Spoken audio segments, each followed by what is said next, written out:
And I'm going to quote one more line. This is when your OCI card was taken away. You were relieved.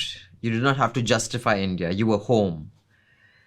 Do you still feel that way, or because it feels like you do miss India? That I mean, there's too much of India in you. How relieved are you, and how much do you really, really miss coming back to India? I won't call it home because you don't call it home anymore. I mean, you're asking a very difficult question. Like, I think that you're asking something that, like,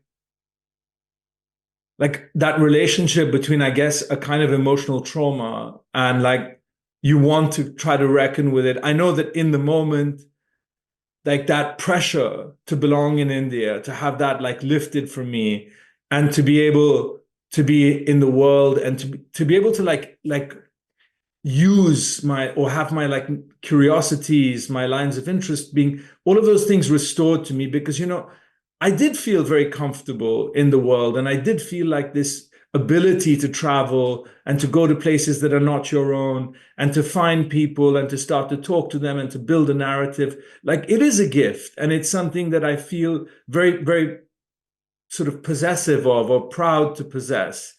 And all of that like was something that I felt like I had to forsake in when I was in India. Hmm. And so there was this, but there's also a level of trauma, which is that, am I shutting out how I really feel because it would be too painful? Because I'm looking at the fact that I may never come back. I think it might be like it's been 6 years, but I could be looking at 25, or I don't know where it ends.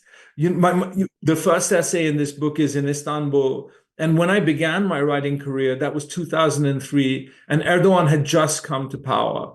And the other day, I was changing planes in Istanbul, and he'd been reelected for another 5 years. So we're talking about 27, 30 years like that. That's longer than Stalin. And this guy, I don't think he's got 25 years in him, but once he goes, he may have appointed an heir who will be much worse. So I can't hold out hope